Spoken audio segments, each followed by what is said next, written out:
Hello friends, कैसे हैं आप सब। स्वागत है आपका यूपीएससी एट होम प्रविशा के यूट्यूब प्लेटफॉर्म पे। हम जो यूपीएससी और यूपीपीसीएस की मेंस की आंसर राइटिंग कर रहे थे इस सीरीज़ को हमने थोड़ा बहुत होल्ड रख दिया है जब तक कि आपका यूपीपीसीएस का प्रीलिम्स का एग्ज़ाम नहीं हो जाता। अभी हम पूरा प्रीलिम्स पे फोकस्ड होकर 20,000 क्वेश्चन के माध्यम से पूरा सिलेबस आप लोगों का कंप्लीट करा रहे हैं, जिसमें हमारा जो टॉपिक है आज का वो हमने कहाँ से लिया है, एंशिएंट हिस्ट्री से लिया है। एंशिएंट हिस्ट्री के अभी तक 6 चैप्टर कंप्लीट हो चुके हैं। जिसने इसके पहले की वीडियो नहीं देखी वो हमारी प्लेलिस्ट में जाके देख सकते हैं। तो आज का जो चैप्टर है वो है प्राचीन भारत पर विदेशी आक्रमण। इसके अंतर्गत जो पहला क्वेश्चन है वो क्या पूछा गया है कि सिकंदर की भारत में सफलता के निम्न कारण थे। सिकंदर की जो भारत में सफलता के कौन कौन से कारण थे उसको हम देखेंगे। भारत में तब कोई केंद्रीय सत्ता नहीं थी, उसकी सेना श्रेष्ठ प्रकार की थी, उसे देशद्रोही भारतीय शासकों का साथ मिला था, वह एक अच्छा प्रशासक था। तो ये पहला जो पॉइंट है कि भारत में तब कोई केंद्रीय सत्ता अस्तित्व में नहीं थी, ये पॉइंट सही है। सिकंदर की भारत में सफलता का ये कारण में से एक कारण है। दूसरा क्या है, उसकी सेना श्रेष्ठ प्रकार की थी, ये भी फैक्टर सही है। तीसरा जो कारण है कि उसे देशद्रोही जो भारतीय थे उनका देशद्रोही भारतीय जो शासक थे उनका साथ मिला था। तो ये तीनों फैक्ट जो दिए हुए हैं सही हैं। वह एक अच्छा प्रशासक था, ये सही नहीं है। तो इसके अंतर्गत क्या है, 1, 2, 3 सही है। ये क्वेश्चन आपका मेंस में भी पूछा जा सकता है, तभी भी आप इस सारे जो है फैक्ट को लिखते हुए उसको डिटेल में लिखेंगे। सिकंदर मैसेडोनिया के क्षत्रप फिलिप द्वितीय का पुत्र था। पिता की मृत्यु के पश्चात 20 वर्ष की आयु में वह शासक बना। पश्चिमोत्तर भारत की राजनीतिक परिस्थितियां इस समय अराजकता के दौर से गुजर रही थी। यह प्रदेश सिकंदर के विजयों के लिए सर्वथा उपयुक्त था। अतः हखावनी साम्राज्य को ध्वस्त करने के बाद 326 ईसा पूर्व के बसंत के अंत में भारत विजय पर निकल पड़ा। भारत के पश्चिमोत्तर भाग में इस समय अनेक छोटे छोटे जनपद, राजतंत्र एवं गणतंत्र विद्यमान थे। वे पारस्परिक द्वेष और घृणा के कारण किसी भी आक्रमणकारी का संगठित रूप से सामना नहीं कर सकते थे, क्योंकि वो आपस में ही लड़ते रहते थे। तो बाहर से जैसे कोई आएगा तो उसका जो है वो सामना, क्योंकि संगठन की कमी थी उसमें, तो वो बाहर आक्रमण का सामना नहीं कर सकते थे। नेक्स्ट क्वेश्चन क्या है, निम्नलिखित में से कौन सिकंदर के साथ भारत में नहीं आया था। सिकंदर के साथ भारत में नहीं आया था, तो आप जो है देखेंगे पहले कि सिकंदर के साथ कौन भारत आया था, ये भी फैक्ट आपका पूछा जा सकता है। निरियाकस, आनेसिक्रेटस, ऑस्ट्रियोबुलस यूनानी इतिहासकार सिकंदर के साथ भारत आक्रमण के समय भारत आए थे, जबकि डायमेकस सीरियाई राजदूत था जो बिंदुसार के शासनकाल में आया था। अब आपसे ये क्वेश्चन पूछा जा सकता है कि सिकंदर के शासनकाल में कौन आया था। तो कौन आया था, निरियाकस, आनेसिक्रेटस, ऑस्ट्रियोबुलस आए थे। और इसके अंतर्गत जो डायमेकस है, डायमेकस इसके शासनकाल में नहीं आए थे, क्योंकि ये कब आए थे, डायमेकस जो है ये सीरियाई राजदूत था। और ये कब आया था, ये जो है बिंदुसार के शासनकाल में आया था। डायमेकस जो है ये सीरियन नरेश एंटीओकस प्रथम का राजदूत था। ये भी पूछा जाता है कि डायमेकस किसका राजदूत था, तो एंटीओकस प्रथम का, सीरियन नरेश जो एंटीओकस प्रथम थे उनका राजदूत था। नेक्स्ट हम देखेंगे, युद्ध भूमि में बड़ी संख्या में सैनिकों के मारे जाने अथवा आहत हो जाने के बाद किस भारतीय गढ़ अथवा राज्य की स्त्रियों ने सिकंदर के विरुद्ध शस्त्र धारण किया था। किसका, मस्सग। क्वेश्चन क्या पूछा गया है, युद्ध भूमि में बड़ी संख्या में सैनिकों के मारे जाने के बाद, आहत हो जाने के बाद कौन से जो है भारतीय गढ़ और राज्य की जो स्त्रियां थीं उन्होंने सिकंदर के विरुद्ध शस्त्र धारण किया था, तो मत्सग की स्त्रियां थीं। यूनानी लेखकों के अनुसार सिकंदर के साथ युद्ध में बड़ी संख्या में पुरुष सैनिक मारे जाने के बाद असमक की राजधानी, अब आपसे ये मैचिंग में पूछा जाता है कि मस्सक जो है वो किसकी राजधानी है, तो अशमक की राजधानी है। मशक किसकी राजधानी है, अशमक की राजधानी है। तो असमक की जो राजधानी थी मस्सक की स्त्रियों ने शस्त्र धारण किया था और युद्ध में बड़ी संख्या में स्त्रियां मारी गईं। नेक्स्ट हम देखेंगे, निम्नलिखित में से हमारे देश को इंडिया संबोधित करने वाला कौन था। तो किसने, जो है यूनानी ने। यूनानी लोग सिंधु नदी को इंडस कहते थे तथा आगे चलकर इस पर बसे लोगों को इंडस कहने लगे। आगे चलकर भारत का नाम इसी नाम के आधार पर इंडिया पड़ गया। जो यूनानी लोग थे वो सिंधु को इंडस कहते थे तथा आगे चलकर उस पर बसे लोगों को इंडस कहने लगे। आगे चलकर क्या हुआ कि भारत का जो नाम था इसी आधार पर जो है उन्होंने इंडिया कर दिया। नेक्स्ट हम कुछ देखेंगे चैप्टर जो कि आपका मोस्ट इम्पॉर्टेंट है एंशियंट हिस्ट्री से, इससे बहुत ज़्यादा क्वेश्चन पूछे जाते हैं, संगम युग। इसमें क्या है, चेर, चोल और पांड्य के बारे में हम पढ़ेंगे। जिसके अंतर्गत जो पहला क्वेश्चन है वो क्या पूछा गया है, निम्नलिखित में से चोल वंश के किस शासक ने शिवपाद शेखर की उपाधि धारण की। किसने धारण की है, यह राजराजा प्रथम ने शिवपाद शेखर की उपाधि धारण की है। चोल राज प्रथम शिव का परम भक्त था, अतः उसने शिवपाद शेखर की उपाधि धारण की है। उसने तंजौर में राजेश्वर और बृहदेश्वर मंदिर का निर्माण करवाया था। अब आपसे ये भी फैक्ट जो है पूछा जाता है कि राजेश्वर और बृहदेश्वर मंदिर का निर्माण किसने करवाया था, तो ये करवाया था राज प्रथम ने। कहाँ पे करवाया था, तो ये तंजौर में करवाया था। ये सारे क्वेश्चन आपके बन सकते हैं। इसकी अन्य उपाधियों में केरलांतक, कांडलूर, शैलेकल, मारुत प्रमुख हैं। इसको चाहे तो आप लोग स्क्रीनशॉट भी ले सकते हैं। ये जो है अन्य जो चोल राजा है और उनकी उपाधि। नेक्स्ट क्या है, नेक्स्ट क्वेश्चन है, भारत रोम व्यापार का संकेत मिलता है। भारत और रोम के व्यापार का संकेत कहाँ मिलता है, तो ये आपका मिलता है संगम साहित्य में। संगम साहित्य में भारत रोम व्यापार का संकेत मिलता है। इसमें उल्लेख है कि तमिल देश का व्यापार पश्चिम में मिस्र तथा अरब के यूनान राज्य से होता था। काली मिर्च, हाथी दांत, मोती, मलमल, रेशम आदि की तमिल देश में प्रचुरता थी और इन वस्तुओं की पश्चिमी देशों में बड़ी मांग थी। क्वेश्चन क्या पूछा गया है, भारत और रोम का जो है संकेत मिलता है।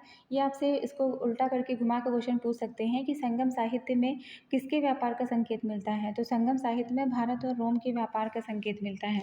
संगम साहित्य से भारत और रोम के व्यापार का संकेत मिलता है। इसमें उल्लेख है कि तमिल देश का व्यापार पश्चिम में मिस्र तथा अरब के यूनानी राज्य से होता था। काली मिर्च, हाथीदांत, मोती, मलमल, रेशम आदि की तमिल देश में प्रचुरता थी और इन वस्तुओं की पश्चिमी देशों में बड़ी मांग थी। नेक्स्ट हम देखेंगे, प्रारंभिक तमिल साहित्य में निम्नलिखित में से कौन सा महाकाव्य था।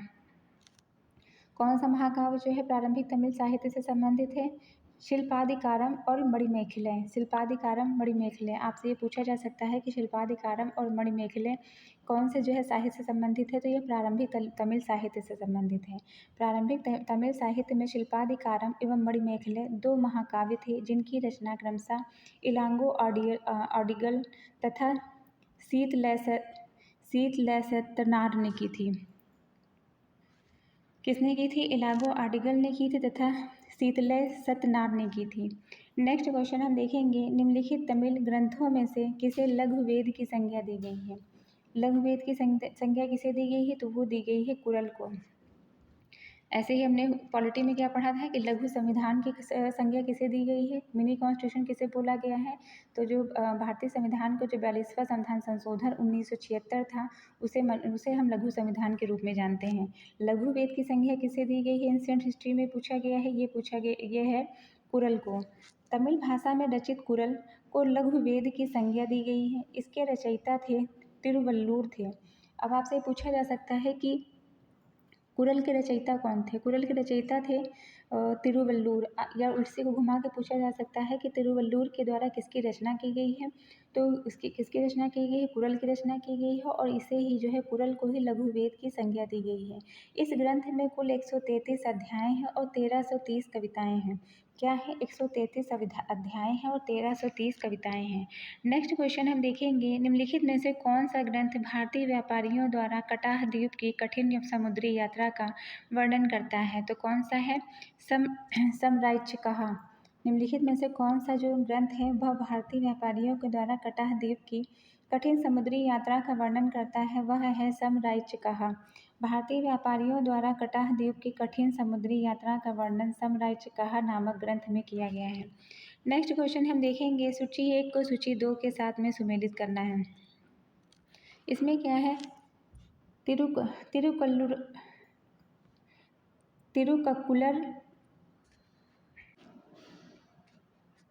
तिरुकुरल, इसकी जो है रचना ये किससे संबंधित है, तो ये आपका संबंधित है तिरुवल्लुर से। फिर क्या है, शिल्पाधिकारम का संबंध है इलागो अडगल से। मणिमेखले संबंधित है शतनार से। तोलकप्पियम का संबंध है तोलकप्पियर से। किससे संबंधित है? तोलकप्पियम का संबंध है तोलकप्पियर से। संगम ग्रंथ तिरुक्कुरल की रचना तिरुवल्लुर ने की थी। संगम कालीन महाकाव्य शिल्पाधिकारम की रचना इलागो अडिगल ने की थी। इलंगो अडिगल चेर शासक शेनगुट्टवन का छोटा भाई था और अनुश्रित है कि उनके भय से घर बार छोड़कर सन्यासी हो गया था। मणिमेखले की रचना मदुरा के एक अनाज व्यापारी सीतले सतनार ने की थी। यह एक बौद्ध था। तोलकप्पियम की रचना तोलकप्पियर ने की थी। यह प्राचीन तमिल साहित्य का प्राचीनतम ग्रंथ है। आपसे पूछा जाता है कि प्राचीन तमिल साहित्य का प्राचीनतम ग्रंथ कौन सा है, तो वह तोलकप्पियम है। इसकी रचना किसने की थी? तोलकप्पियर ने की थी। कप्पियर ने कप्पियम की रचना की थी। इसकी सूचना सूत्र शैली में दी गई है। व्याकरण के साथ साथ यह काव्य शास्त्र का भी एक उच्च कोटि का ग्रंथ है। यह प्रबंधन तीन खंडों में विभाजित है। नेक्स्ट हम देखेंगे निम्नलिखित में से कौन सा श्रीलंका का संगम कवि था, तो कौन था? इलम्बोधियार जो है था वो श्रीलंका का संगम कवि था। अब आपसे पूछा जा सकता है कि इलम्बोधियार का संबंध जो है किससे है, तो वो आप श्रीलंका से संबंधित है। श्रीलंका का संगम कवि इलम्बोधियार था, जबकि गजबाहु श्रीलंका का शासक था।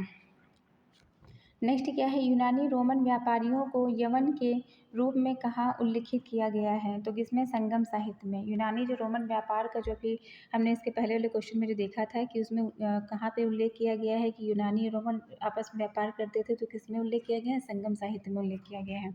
इसमें क्या पूछा गया है कि यूनानी रोमन व्यापारियों को यवन के रूप में कहाँ उल्लिखित किया गया था, तो ये किया गया था संगम साहित्य में।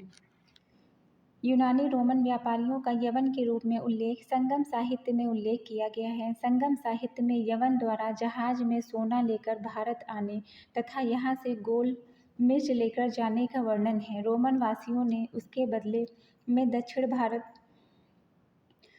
भारत में अपने व्यापारिक केंद्र स्थापित किए थे। इन राज्यों के प्रारंभिक इतिहास संस्कृति से संबद्ध जानकारी नहीं है, किंतु ईस्वी सन की पहली शताब्दी के आसपास से तमिल साहित्य के माध्यम से इनके इतिहास एवं संस्कृति का प्रचुर प्रकाश पड़ने लगता है।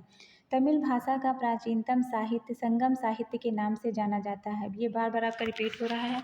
तमिल जो भाषा का जो प्राचीनतम साहित्य है वो कौन सा है? संगम साहित्य है। और संगम साहित्य में ही किसका वर्णन मिलता है? यूनानी और रोम के व्यापार का। संगम का अर्थ है संघ या परिषद।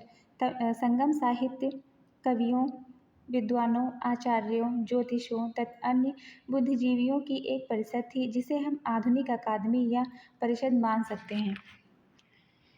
नेक्स्ट क्वेश्चन देखेंगे संगम ग्रंथ है तोलकप्पियम किस विषय पर आधारित है। अभी हमने क्या देखा था?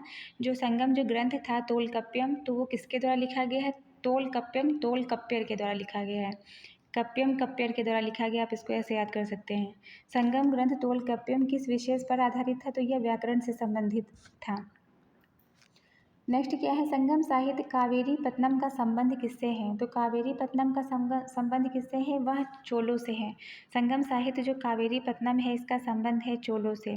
संगम साहित्य में कावेरीपत्तनम का संबंध चोलों से था। चोल की राजधानी पहले उरेयूर थी, बाद में इसे पुहार स्थानांतरित कर दिया। अब आपसे पूछा जा सकता है कि चोल की राजधानी पहले क्या थी? चोल की राजधानी पहले उरेयूर थी, बाद में इसकी राजधानी को जो है कहाँ स्थानांतरित कर दिया गया, तो इसकी राजधानी को पुहार स्थानांतरित कर दिया गया, जिसे कावेरीपट्टनम के नाम से जाना जाता है। कावेरीपत्तनम इस काल का एक समृद्धशाली बंदरगाह था। प्राचीन पुहार कावेरी नदी के मुहाने पर स्थित है। नेक्स्ट हम देखेंगे पादिरुपत्तु किस राजाओं को श्रुतिपरक कविताओं का संग्रह है। पादिरुपत्तु जो है वह किन राजाओं की श्रुतिपरक कविताओं का संग्रह है, तो ये है चेर। पादिरुपत्तु इथोशोके की 8 कविताओं में से एक है। यह चेर राजाओं की श्रुतिपरक कविताओं का संग्रह है। पादिरुपत्तु में 10 कविताएं हैं, जिसमें 8 चेर राजाओं से की प्रशस्ति हैं। नेक्स्ट क्या है? नेक्स्ट क्वेश्चन है तोंडी एक समृद्ध पत्तन है। किसका? चेरों का। पश्चिमी तट पर स्थित तोंडी, जिसे आधुनिक वेलानी बंदरगाह तोंडी बंदरगाह, जिसे आधुनिक वेलानी कहते हैं, बंदरगाह चेरों के राज्य में स्थित था। पेरिप्लस ऑफ द एरिथियन सी नामक ग्रंथ में यह ज्ञात होता है कि इस बंदरगाह द्वारा भारत एवं रोम में व्यापारिक संबंध थे। किससे ज्ञात होता है? पेरिप्लस ऑफ द एरिथियन सी से पता चलता है। पेरिप्लस ऑफ द एरिथियन सी नाम का एक ग्रंथ है, उससे यह पता चलता है कि भारत और रोम के व्यापारिक इस बंदरगाह के द्वारा जो है भारत और रोम के व्यापारिक संबंध थे। कावेरी पत्तनम या पुहार चोलों का प्रसिद्ध बंदरगाह था। ये हमने क्या देखा? ये हमने चेर के बारे में देखा है। और कावेरी पत्तनम या पुहार जो है किसका था? वह चोलों का प्रमुख बंदरगाह था। इसके बारे में हमने क्या देखा है कि जो पश्चिमी तट पर स्थित जो तोंडी बंदरगाह है वो चेरों के राज्य में स्थित था। पेरिप्लस ऑफ द एरिथियन सी नामक ग्रंथ से यह ज्ञात होता है कि इस बंदरगाह के द्वारा ही भारत और रोम में व्यापारिक संबंध थे। नेक्स्ट हम देखेंगे तृतीय संगम हुआ था। तृतीय संगम कहाँ हुआ था? मदुरै में हुआ था। दक्षिण भारत में लगभग 300 ईसा पूर्व से 300 ईस्वी के बीच में की अवधि को संगम काल कहा जाता है। इसमें तीसरा संगम मदुरै में हुआ था। इस संगम के अधिकांश ग्रंथ नष्ट हो गए हैं। इसमें कुछ सामग्री ग्रंथों का तथा महाकाव्यों के रूप में उपलब्ध है। मतलब ज़्यादातर जो इसके टाइम के जो ग्रंथ हैं वो नष्ट हो चुके हैं। कुछ ही सामग्री है जो ग्रंथों और महाकाव्यों के रूप में उपलब्ध है। नेक्स्ट क्वेश्चन हम देखेंगे, संगम साहित्य में निम्न वंशों में से किस एक का उल्लेख नहीं मिलता है? तो संगम साहित्य में किसका उल्लेख मिलता है? चेर चोर पांड्य का उल्लेख मिलता है। इसमें आपका पल्लव का उल्लेख नहीं मिलता है। ऐतिहासिक युग के प्रारंभ में दक्षिण भारत का क्रमबद्ध इतिहास हमें जिस साहित्य से ज्ञात होता है उसे हम संगम साहित्य कहते हैं। क्या देखा? ऐतिहासिक युग के प्रारंभ में दक्षिण भारत का क्रमबद्ध जो इतिहास है हमें जिस साहित्य से ज्ञात होता है उसी साहित्य को हम संगम साहित्य कहते हैं। इसके पहले का कोई महत्वपूर्ण ऐतिहासिक ग्रंथ हमें दक्षिण भारत से प्राप्त नहीं होता था। संगम शब्द का अर्थ है परिषद या गोष्ठी, जिसमें तमिल कवि विद्वान एकत्र होते थे। परंपरा इसके पहले का कोई महत्वपूर्ण ऐतिहासिक ग्रंथ हमें दक्षिण भारत से प्राप्त नहीं होता है।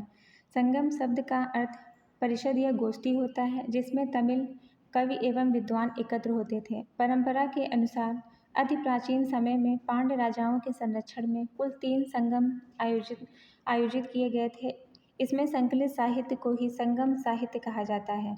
इससे चोल, चेर, पांड्य राजवंशों के संदर्भ में जानकारी मिलती है। संगम साहित्य में किसके संदर्भ में जानकारी मिलती है? चेल, चोल, पांड्य के संबंध में जानकारी मिलती है। नेक्स्ट क्या है? निम्नलिखित इसमें है कथन और कारण दिए हुए हैं। कथन क्या है? अरिकामेडु हिंद रोम व्यापार का केंद्र था।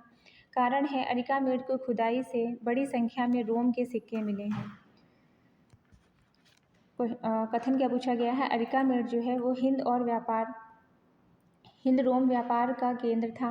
दूसरा क्या है? कारण जो पूछा गया है अरिकामेड की खुदाई से बड़ी संख्या में रोम के सिक्के मिले हैं। तो जब हमने क्या बोला था कि इस तरह के जब क्वेश्चन आते हैं कथन और कारण से रिलेटेड, तो आप क्या देखेंगे? कथन और कारण के दोनों फैक्ट को पढ़ेंगे। अगर आपको लगता है कि कथन और कारण में दोनों जो तथ्य दिया हुआ है वो सत्य है, तो आप यहाँ पे क्या लगाएंगे कि कथन और कारण दोनों सही हैं।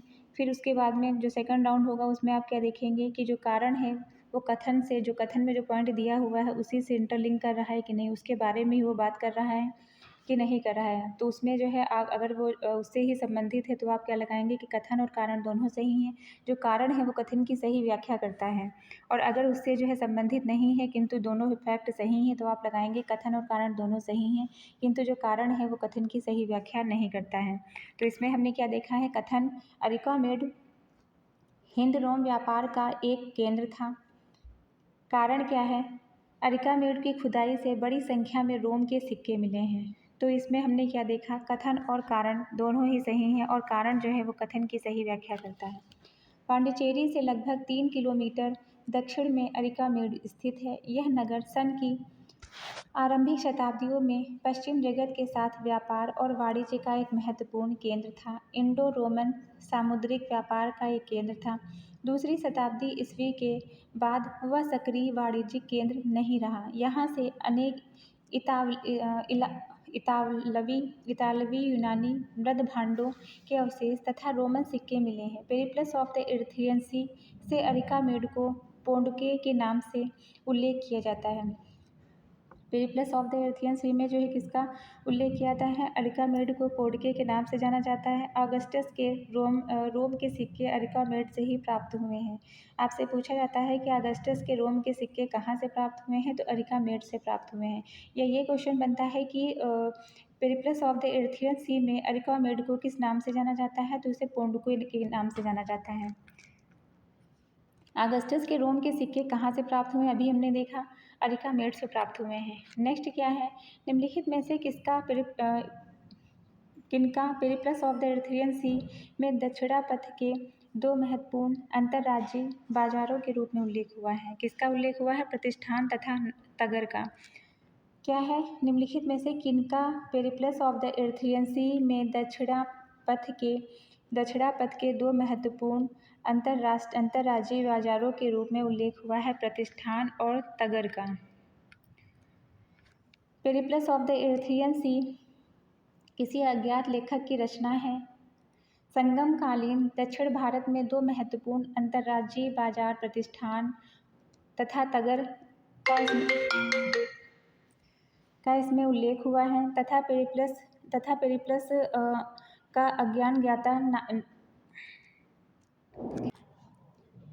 अज्ञातनामा लेखक भारत तथा रोम के बीच घनिष्ठ व्यापारिक संबंधों का विवरण प्रस्तुत करता है। वह नौरा, मुशीरी, तोंडी जैसे पश्चिम तट के संबंध बंदरगाहों का उल्लेख करता है। यहाँ से काली मिर्च, हाथी दांत, रेशम, मोती, मलमल, कीमती रत्न, नीलम, शंख आदि के जहाज में भरकर पश्चिमी देशों को भेजे जाते थे। सुदूर दक्षिण के कई स्थानों से रोमन सम्राटों ऑगस्टस, नीरो, टाइबेरियस आदि के स्वर्ण सिक्के मिलते हैं, जो ईसा की प्रथम शताब्दी में भारत और रोम के मध्य व्यापारिक संबंधों की सूचना प्रदान करते हैं। चेरो की राजधानी करूर से रोमन सुराहियों के टुकड़े तथा सिक्के मिलते हैं। आपसे पूछा जा सकता है कि चेरो की राजधानी करूर से क्या मिलता है? रोमन सुराहियों के टुकड़े और सिक्के मिलते हैं। डायरेक्ट क्वेश्चन ये बन सकता है कि रोमन सुराहियों के टुकड़े और सिक्के किससे मिलते हैं? किसकी राजधानी से मिलते हैं? तो चेरो की राजधानी करूर से मिलते हैं। इस प्रकार संगमकालीन तमिल देश आर्थिक दृष्टि से अत्यंत समृद्ध एवं संपन्न था।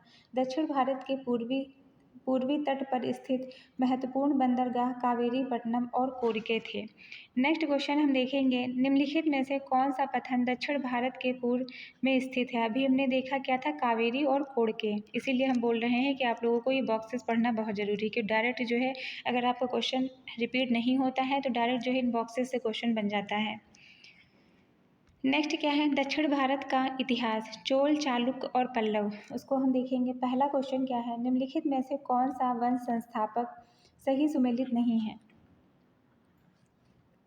इसमें क्या है? संगम वंश का संबंध किससे है? संगम वंश के संस्थापक हैं हरिहर प्रथम और चालुक वंश के संस्थापक हैं नरसिंह चालुक। तुलुक वंश के संस्थापक हैं वीर नरसिंह और आरवेडु वंश के संस्थापक कौन है? तिरुमल हैं। फिर से देखेंगे, संगम वंश के संस्थापक कौन है? हरिहर प्रथम है। चालुक वंश के संस्थापक हैं नरसिंह चालुक। तुलुक वंश के संस्थापक हैं वीर नरसिंह और आरवेडु वंश के संस्थापक हैं तिरुमल। नेक्स्ट क्वेश्चन क्या है? निम्नलिखित में से किस शासक को सप्तम चक्रवर्ती कहा जाता है? किसे? कर्ण कलचुरी को। कलचुरी को क्या कहते हैं? सप्तम चक्रवर्ती। कर्णदेव कलचुरी वंश का प्रतापी शासक था। उसने चालुक्य नरेश भीम के साथ मिलकर मालवा के परमार वंश के शासक भोज को परास्त किया था। कलिंग विजय के उपरांत कर्णदेव ने त्रिकलिंगाधिपति की उपाधि धारण की है। आपसे जो है पूछा जा सकता है कि कलिंग विजय के उपरांत जो है किसने त्रिलिंगापति की उपाधि धारण की है? तो वो जो है आपके कर्णदेव ने धारण की है। इन्हें सप्तम चक्रवर्ती भी कहा जाता था। सप्तम चक्रवर्ती के रूप में कौन जाना जाता है? तो वो जाने जाते हैं कर्णदेव। त्रिलिंगाधिपति की उपाधि किसने धारण की है? तो वो भी कर्णदेव ने धारण की है। क्वेश्चन क्या था? निम्नलिखित में से किस शासक को सप्तम चक्रवर्ती कहा जाता है? तो सप्तम चक्रवर्ती किसको कहा जाता है? कर्ण जो है कलचुरी को। कलचुरी को क्या कहते हैं? सप्तम सप्तम चक्रवर्ती। नेक्स्ट हम देखेंगे निम्नलिखित में से वातापी के चालुक्यों के किस शासक ने ईरान के साथ कूटनीतिक संबंध स्थापित किए थे? किसने स्थापित किए थे? पुलकेशिन द्वितीय ने। वातापी के चालुक्य शासक पुलकेशिन द्वितीय के बारे में अहोल अभिलेख में जानकारी मिलती है। आपसे पूछा जाएगा कि जो है अहोल अभिलेख में पुलकेशिन द्वितीय अहोल अभिलेख में जो है किसके बारे में जानकारी मिलती है, तो वो जो है मिलती है वातापी के चालुक्य शासक पुलकेशिन द्वितीय के बारे में। इसका नर्मदा नदी के समीप हर्षवर्धन से भी युद्ध हुआ था। सैकड़ों राजाओं को जीतने के बाद उसने परमेश्वर की उपाधि, अब इस चैप्टर से सबसे ज़्यादा जो क्वेश्चन बनते हैं वो कहाँ से बनते हैं? आपकी उपाधियों से बनते हैं, और राजधानी भी पूछी जाती है कि किस राजा ने कौन सी जो है उपाधि धारण की है। परमेश्वर की उपाधि किसने धारण की है? ये धारण की है पुलकेशिन द्वितीय ने। उसने देश विदेशों के साथ कूटनीतिक संबंध स्थापित किए। ईरानी राजदूत को पुलकेशिन के दरबार में विशेष सम्मान प्राप्त था तथा ईरान का शासक खुसरो द्वितीय उसका परम मित्र था। तो इससे क्या क्या क्वेश्चन बन सकता है? पहला जो इससे क्वेश्चन बन सकता है कि अहोल अभिलेख में कौन से चालुक्य शासक के बारे में जानकारी मिलती है, तो पुलकेशिन द्वितीय के बारे में मिलती है। दूसरा जो क्वेश्चन बनता है कि पुलकेशिन द्वितीय के द्वारा जो है किससे नर्मदा नदी के जो है समीप किससे युद्ध लड़ा गया था, तो हर्षवर्धन से लड़ा गया था। तीसरा जो क्वेश्चन इससे बनता है कि परमेश्वर की उपाधि किसने धारण की है, कौन से चालुक्य शासक ने परमेश्वर की उपाधि धारण की है, तो वह पुलकेशिन द्वितीय ने धारण की है। नेक्स्ट क्वेश्चन हम देखेंगे, सूची 1 को सूची 2 से सुमेलित करना है। राजवंश दिए हैं और उनकी राजधानी दी गई है। पल्लव की राजधानी क्या थी? पल्लव की राजधानी थी काची, कदम्ब की थी बनवासी, पांड्य की थी मदुरा, काकतीय की थी वारंगल, चालुक्य की थी बादामी, हर्ष की कन्नौज। फिर से याद करेंगे, हर्षवर्धन के संदर्भ में हमने क्या देखा था कि पुलकेशिन द्वितीय ने नर्मदा के समीप हर्षवर्धन से युद्ध लड़ा था। इसमें हमने जो है क्या देखा कि पल्लव की राजधानी क्या थी? काची थी, कदम्ब की राजधानी बनवासी थी, पांड्य की मदुरा थी, काकतीय किसकी थी? वारंगल, चालुक्य थी बादामी की, हर्ष की राजधानी क्या थी? कन्नौज। फिर से देखेंगे, पल्लव की राजधानी थी काची, कदम्ब की थी बनवासी, पांड्य की थी मदुरा, काकतीय थी वारंगल,